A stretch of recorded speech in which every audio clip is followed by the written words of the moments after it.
Well, hello. Welcome to 501, week number 4. So this week, let's talk logistics first.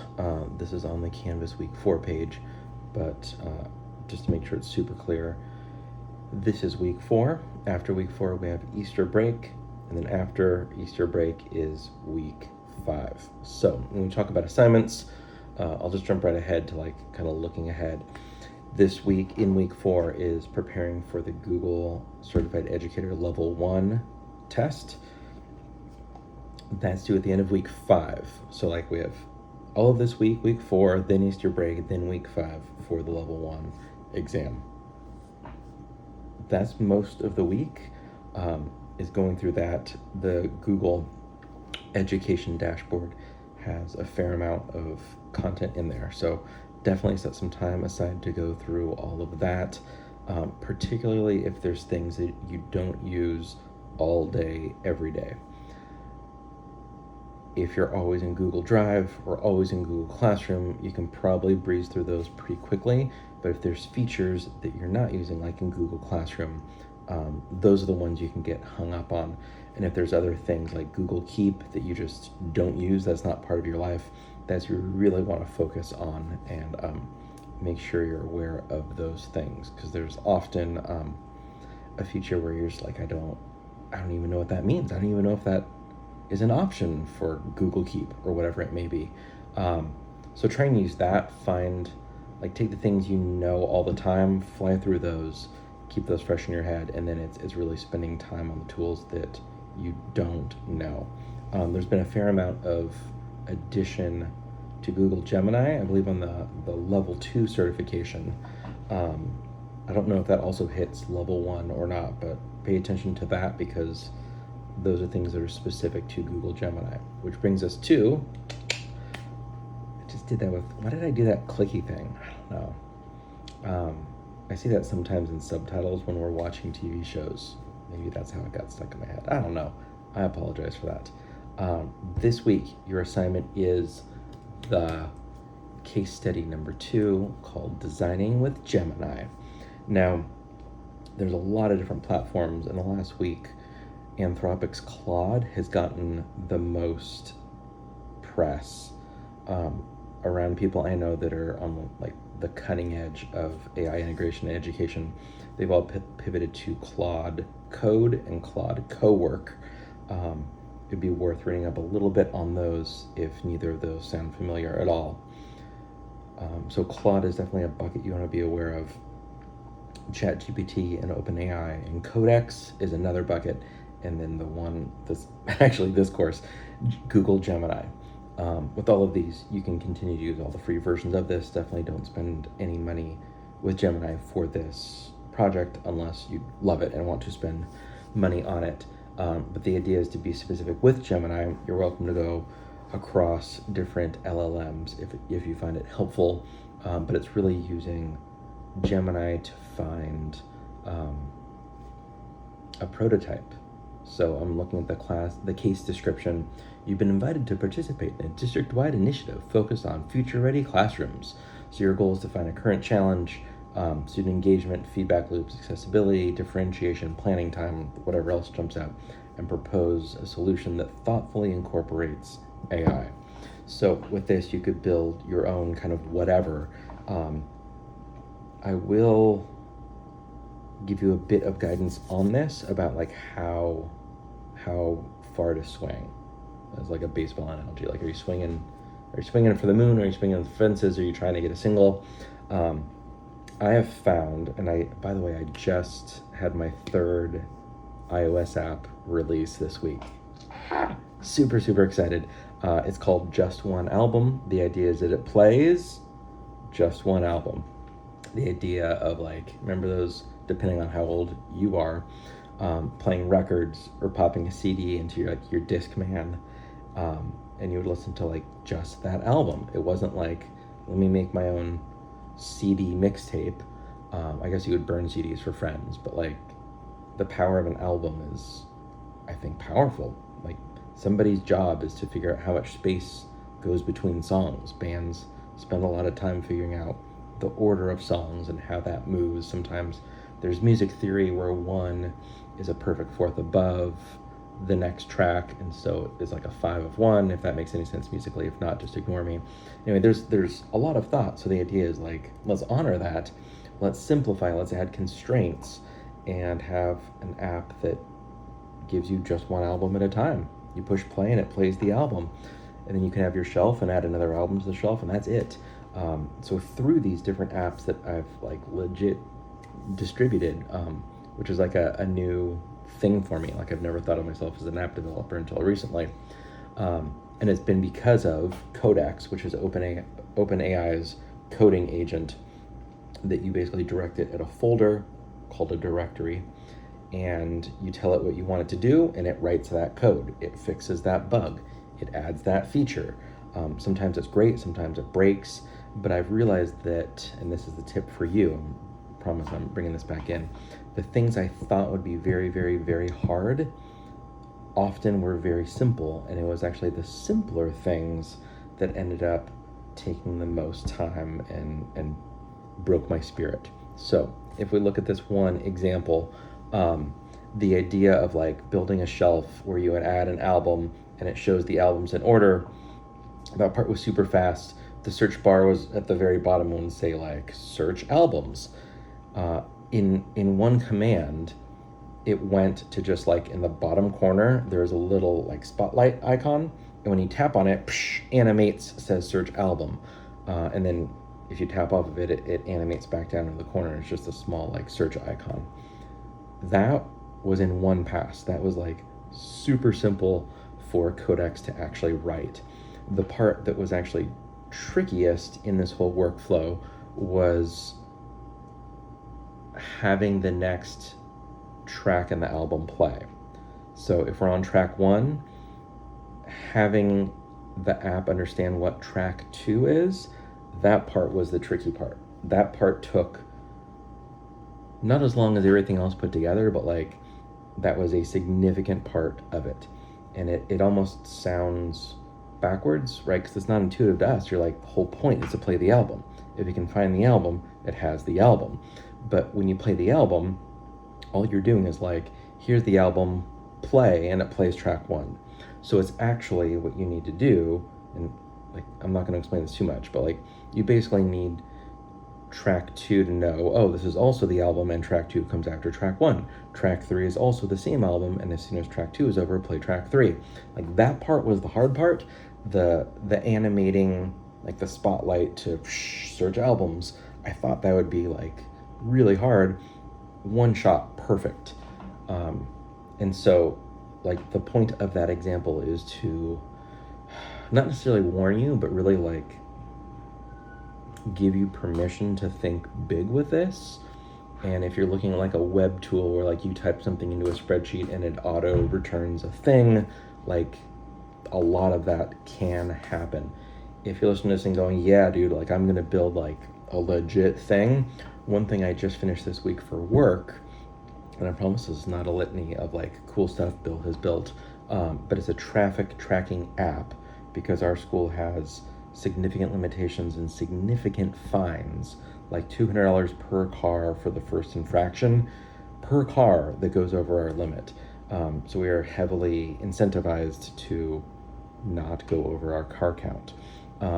What I ended up doing is, instead of the app pushing notifications like your car count is this, watch out, it actually separated, and all the app does is say, hey, look for Firebase.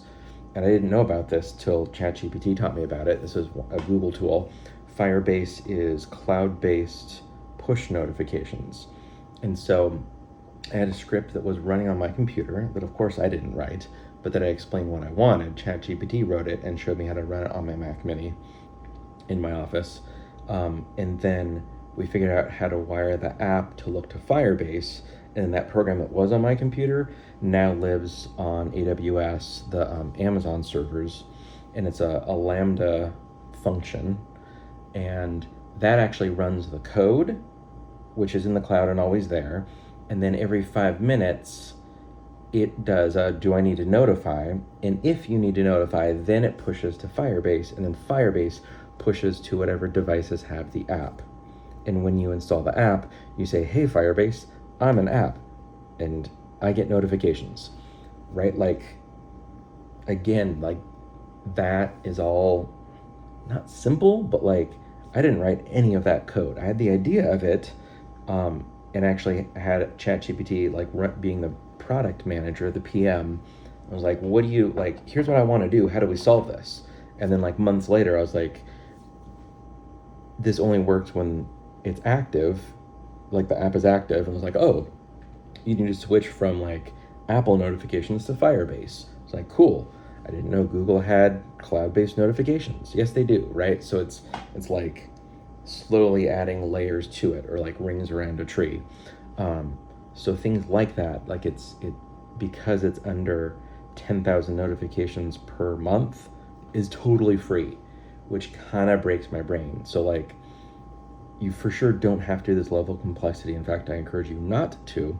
But if you're listening to something like this and be like, dude, I got this idea for a thing, the idea that you can like build your own app, use Google Firebase for push notifications, have like, which are free, again, if you're under a certain limit, and then connect like AWS servers to run certain things and have different rules and have environmental variables, like all of this.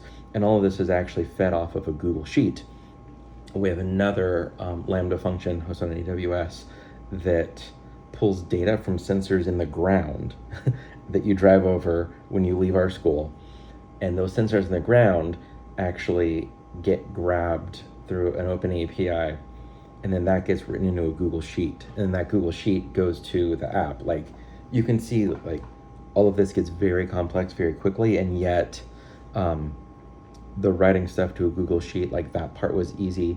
Pulling it, once you connect a Google Sheet even to Xcode, how you build iOS apps, the layout of that is super easy. It's just like making sure that it's a secure way to like grab certain cells from Google Sheets and bring them into an app.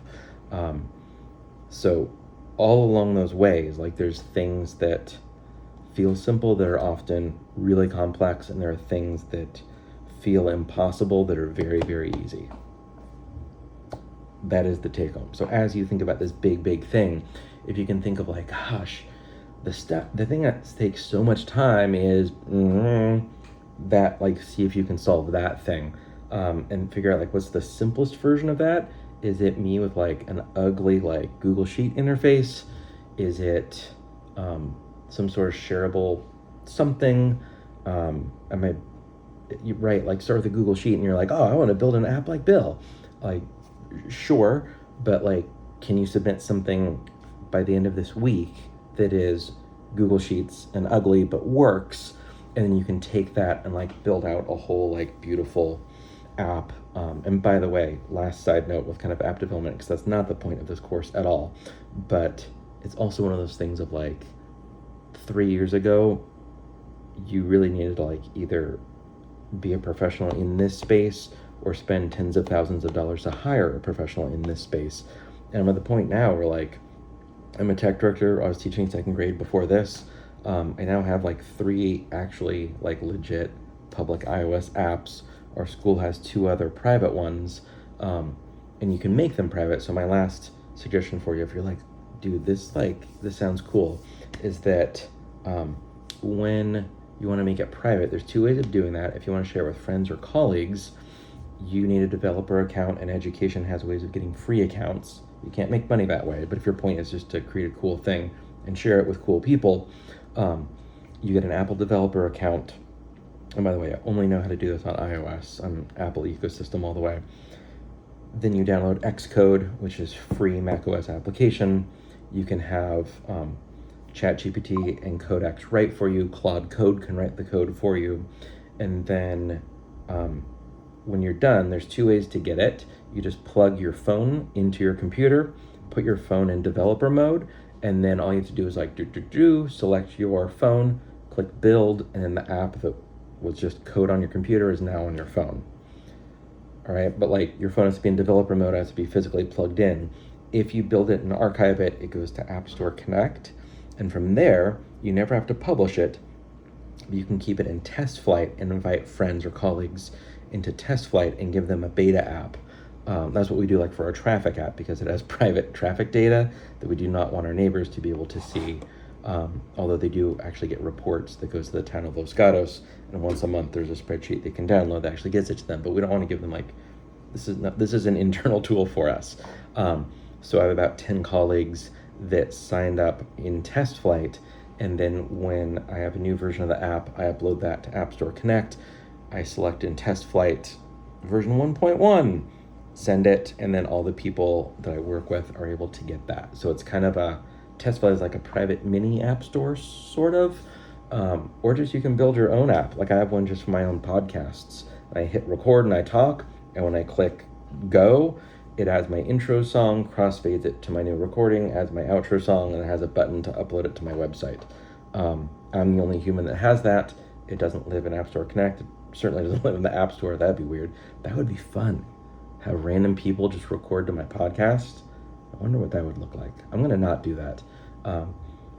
But anyway, the idea is to share some like big swings, some moonshots, some like really big things where it doesn't just have to be, I want a Google form that will take anecdotal notes and turn them into a spreadsheet, right? Like Google Forms already do that. You know, maybe it's like, I want to come up with anecdotal notes, and then with a drop down, I grab a student's name, and then when I select that student's name and hit submit, that Google form goes to a spreadsheet automatically. That part's not fancy, but maybe there's like a Google script or a plugin like Autocrat that would then take that, automatically run it, and then append it to a Google Doc. So then I suddenly have anecdotal notes, and I have 20 Google Docs for my 20 students. And whenever I do anecdotal notes on my phone in a Google form, whenever I drop down for that student's name, it automatically goes into a spreadsheet, which then automatically goes into a Google Doc, right? Like, I think if I was in this class, I would try and pull off something like that. It can certainly be simpler, but you've got like the simpler things in your head, right? I was trying to give you some like big ideas to know, and maybe you swing big and you're like, nope, didn't work. Or you swing big and you're like, oh my gosh, Google Gemini just wrote this whole complicated thing. Or maybe it's like only in Google Sheets. Like I just did, this will be the last thing I share. I even have the spreadsheet up looking at, this is a very tech director thing, annual device purchases. And we have some computers that are 4 years old. So like theoretically, our school's on a 4-year cycle. And it just created 4 cells for me where we have our current inventory of older computers, how many we're going to buy this summer, and then based off of that, how many are left in our inventory. And that's just a really simple subtraction thing. But then there's a cell that's how many years to retire all of these computers, right? So if we have like 100 of the computers and we buy 50 of them, it'll be 1 more year till we can retire them. Simple math, if we buy 33 of them this summer and continue buying 33, it'll be 2 more years, right? This year plus 2 more years to get to that 100. Anyway, there's a calculator that does that, and like the formula first shot was if bracket I3 equals 0, comma, quote, infinity, comma, round up, comma, you know, in this case, the example, 100 divided by I3, comma, 0, comma, -1. Like, dude, there's no way I would have pulled that off, but I just described, in this case, it was ChatGPT. I very easily could have used Google Gemini of like, here's what I'm trying to pull off, like, depending on if we have 100 devices we need to buy or retire, how many years would it take if I want to buy 20 this year, right? So like that'd be 5 more years, but like all those in between numbers, you can just type in a value. So like maybe it's an inventory thing or like a whatever. Anyway, that is enough rambling about that. Where is this course? That is a case study. There's a template that shows you a link to your prototype, the prototype description, and then you definitely need, this is part of the rubric, SAMR or TPACK reflection, how it connects with that. That was your week 3. Week 4 is a much bigger view about generative AI tools like Gemini. Do these enhance or undermine classroom instruction around creativity, critical thinking, and digital fluency? Spoiler alert, most of you are going to read about friction. Friction is the word of the month for March 2026, where learning requires friction. Write the thing for me, generative AI, Gemini can write that for you, no problem. Depending on your directions, it might be okay, it might be amazing. Did the student learn much? If you just said, write it, here's what I need you to write, probably not. Did a lot of critical thinking happen? Probably not. But are you using it to get feedback on a draft, right? Then actually creativity can go up. If you're stuck, give me 50 ideas based on my one idea. Now I got 51 ideas, I'm gonna pick the one that's the best and run with that. So like, does it undermine creativity? Does it enhance it? You be the judge in week 4 discussion. What else do we have in week 4? I think that might be it. Yeah, it's just the last thing. Google Certified Educator Level 1, all that review I talked about at the beginning of the video. Tons of ideas, most not super applicable, but something, there's something in there that you're gonna listen to and go, maybe that's it. So keep chewing on those, and that is all for week 4, everybody.